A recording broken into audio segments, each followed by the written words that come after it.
വെണ്ടോർ സ്വദേശി മരിച്ച ഇരിങ്ങാലക്കുട ബസ് അപകടത്തിൽ സ്വകാര്യ ബസ് ഡ്രൈവർ അറസ്റ്റിൽ. കണിമംഗലം തെക്കുമുറി സ്വദേശി ആലപ്പാട്ട് വീട്ടിൽ സെലീഷിനെയാണ് തൃശൂർ റൂറൽ പോലീസ് പിടികൂടിയത്. അപകടത്തിൽ ബൈക്ക് യാത്രക്കാരനായ ആമ്പല്ലൂർ വെണ്ടോർ സ്വദേശി അവസ്ഥേപ്പറമ്പിൽ മനോജാണ് മരിച്ചത്. സ്കൂട്ടർ യാത്രക്കാരനായ ഇരിങ്ങാലക്കുട വാട്ടർ ടാങ്ക് സ്വദേശി ഇലഞ്ഞിക്കൽ വീട്ടിൽ സണ്ണിക്ക് അപകടത്തിൽ ഗുരുതരമായി പരിക്കേറ്റു.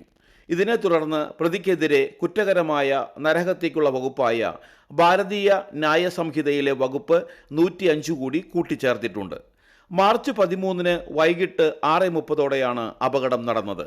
സ്റ്റാൻഡിന് സമീപം മുന്നിൽ പോയിരുന്ന ദേവമാത എന്ന ബസ് നിർത്തിയപ്പോൾ പിറകിലുണ്ടായിരുന്ന മനോജിന്റെ ബൈക്കും സണ്ണിയുടെ സ്കൂട്ടറും വേഗത കുറച്ചു. എന്നാൽ ഇവയ്ക്ക് തൊട്ടു പിന്നാലെ അമിത വേഗതയിൽ വന്ന പൂമല ലിമിറ്റഡ് സ്റ്റോപ്പ് ബസ് ഇരുവാഹനങ്ങളിലും ഇടിച്ചു കയറുകയായിരുന്നുവെന്ന് പോലീസ് പറഞ്ഞു. സലീഷ് വർഗീസാണ് ഈ സമയം ബസ് ഓടിച്ചിരുന്നത്. സലീഷ് 6 ക്രിമിനൽ കേസുകളിൽ പ്രതിയാണ്.